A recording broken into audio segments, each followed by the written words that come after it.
বিধানসভায় vote of থ্যাঙ্কসের সময় অনুপস্থিত বিজেপি বিধায়করা।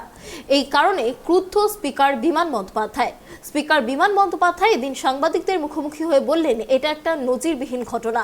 বিধানসভার কোনো নিয়ম বিজেপি বিধায়করা মানে না।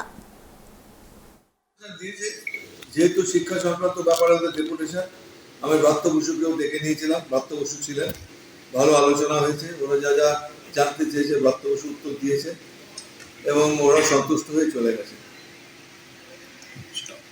আরেকটা ব্যাপার, এই অধিবেশনের শেষ দিন আর এটা খুব অনেক বক্তব্য রাখা হলো না, আমি বলতে পারবো না কেন, তা ওদের থাকা উচিত ছিল। এটা আমি বলি, যা হবে হবে। অনেক বিতর্ক থাকতে পারে, অনেক উত্তেজনা থাকতে পারে, কিন্তু ভোট অফ থ্যাঙ্কসের সময় থাকেনি বিরোধীরা। আমার কাছে এরকম বিধানসভাতে এত বছর আমি রয়েছি, আমি কোনোদিন দেখিনি।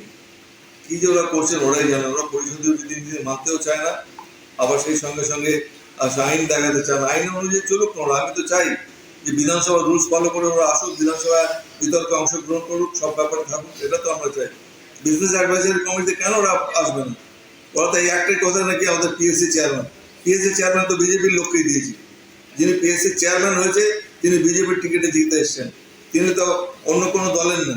তো ওদের আপত্তি হওয়ার কি আছে?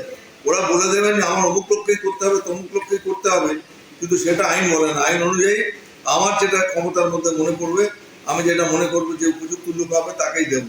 সুতরাং কারোর নির্দিষ্ট করে বলে দেবেন যে আমাদের ওই 5 জনের মধ্যে একজনকে আপনাকে দিতেই হবে, আমি দিতে বাধ্য নই।